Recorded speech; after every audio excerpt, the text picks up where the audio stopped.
Jésus reprit la parole. Un homme descendait de Jérusalem à Jéricho,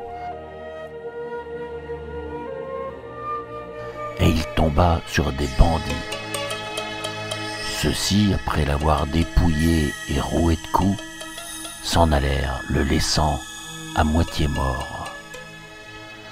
Par hasard, un prêtre descendait par ce chemin. Il le vit et passa de l'autre côté. De même, un lévite arriva à cet endroit. Il le vit et passa de l'autre côté. Mais un Samaritain qui était en route arriva près de lui. Il le vit et fut saisi de compassion. Il s'approcha et pansa ses blessures en y versant de l'huile et du vin. Puis il le chargea sur sa propre monture, le conduisit dans une auberge et prit soin de lui.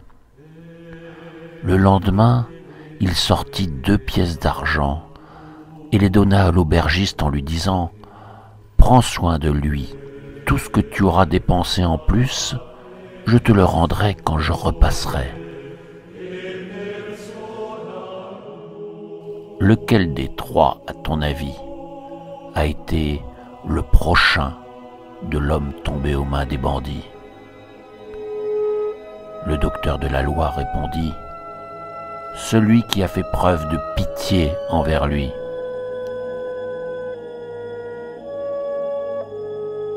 Jésus lui dit « Va, et toi aussi, fais de même. »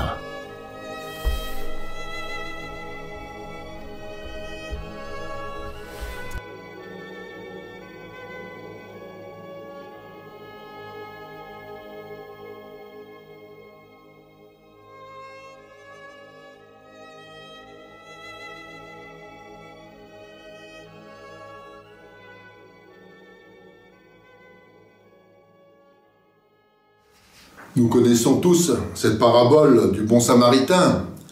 Cette parabole, prononcée par Jésus, est la réponse à une question qui lui avait été posée par un légiste. Cette question, qui est mon prochain? Jésus, pour répondre, ne fait pas de la théorie, il raconte cette parabole. Un homme qui descend à Jérusalem, de Jérusalem à Jéricho, il est attaqué par les brigands, laissé comme mort au bord du chemin. Un prêtre et un lévite passent à côté du blessé sans s'arrêter. Ils passent même de l'autre côté, nous dit le texte. Alors, ne les jugeons pas trop vite. Après tout, nous ne savons pas pourquoi ils passent de l'autre côté. Peut-être ont-ils peur, peut-être ne savent-ils pas bien quoi faire, peut-être vont-ils chercher de l'aide. Ne les jugeons pas trop vite. Nous risquerions de nous juger nous-mêmes, car qui nous dit que la route de Jérusalem à Jéricho ne passe pas de temps en temps devant chez nous? Et voici qu'entre en scène un Samaritain. Lui, il ne se pose pas de questions, ni de savoir ce qu'il doit faire pour avoir la vie éternelle, ni de savoir qui est son prochain. Il voit le blessé, il s'arrête, il se laisse attendrir, il est saisi de compassion, et parce qu'il est touché au fond de ses entrailles, eh bien, il se rend proche de l'homme blessé. Jésus conclut en disant « Va, et toi aussi fais de même ». Une parole un peu étrange pour un légiste, qui est le garant de l'orthodoxie religieuse. Jésus l'invite à se mettre à l'école du Samaritain, figure de l'étranger, de l'hérétique. Il l'invite à recevoir de lui la lumière pour comprendre la loi de Moïse. Je le disais, Jésus ne répond pas à la question du légiste. Il ne donne pas une définition du prochain. Le prochain, c'est un tel ou un tel. En fait, il retourne même la question. À la fin de la parabole, il n'est plus question de savoir qui est ou n'est pas mon prochain, mais de savoir qui s'est fait le prochain de l'homme blessé. Alors cette parabole, évidemment, nous interpelle tous dans le concret de notre comportement. La question pour nous n'est pas non plus de savoir qui est notre prochain, mais de nous demander de qui nous nous faisons le prochain. De qui je me fais le prochain? De qui je me rends proche? Il y a ceux dont je suis naturellement proche. Proche parce qu'ils me ressemblent, parce qu'ils sont de ma famille, parce qu'ils font partie de mes relations. Et puis, il y a ceux de qui je me rends proche, alors que naturellement, ils ne font pas partie de mes proches. Finalement, le prochain, nous le faisons exister en nous rendant proches de l'autre. Il ne tient qu'à nous de faire de tout inconnu, de tout étranger, un prochain. Et pour cela, nous avons à nous laisser toucher, comme le Samaritain quand il rencontre l'homme blessé au bord du chemin. Dans le document remis à notre évêque au terme de la démarche synodale, nous disions « La délicatesse pastorale, la bienveillance fraternelle et la proximité missionnaire nous appellent à élargir notre regard, à sortir de nos murs avec humilité. » Et dans les orientations pastorales, notre évêque nous rappelle que la mission n'exige pas une multitude d'actions et d'initiatives, mais elle nous invite à une grande proximité avec nos frères. Il s'agit avant tout de prier, d'aimer, de servir et de ne pas hésiter à témoigner. C'est l'amour envers nos frères qui évangélise.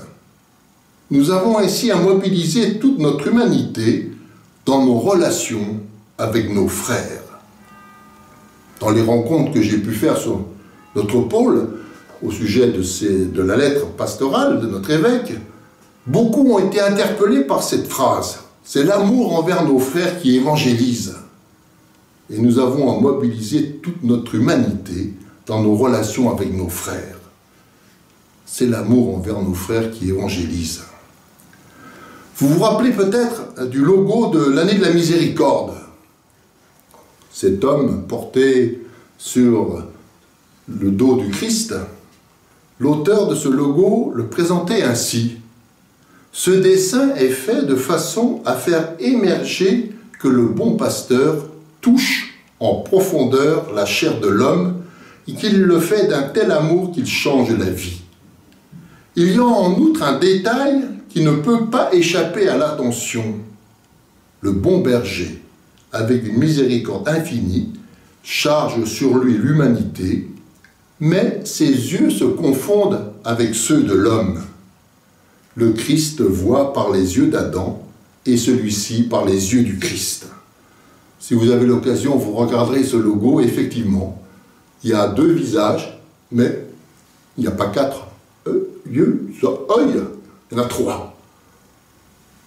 Notre proximité missionnaire a sa source dans cette proximité du Christ. Cette proximité du Christ qui reflète profondément la proximité du Père. Se rendre proche, comme le Christ, qui est la proximité de Dieu avec notre humanité. Et l'explication de l'auteur du logo reprend finalement une tradition que nous trouvons chez les pères de l'Église. Le Samaritain, c'est le Christ lui-même qui vient sauver l'humanité. Le Christ qui se fait proche de l'homme blessé, qui prend l'humanité blessée sur ses épaules. Alors une autre image que j'aime bien, c'est celle du catadioptre. Quand j'utilise ce mot, il y en a plein qui me disent, c'est quoi un catadioptre? Évidemment, on fait de moins en moins de vélo, quoique ça revient maintenant. Un catadioptre, c'est un réflecteur de lumière. Il y en a sur les vélos, l'arrière. Un catadioptre ne produit pas de lumière, mais il renvoie la lumière qui vient d'une autre source que lui.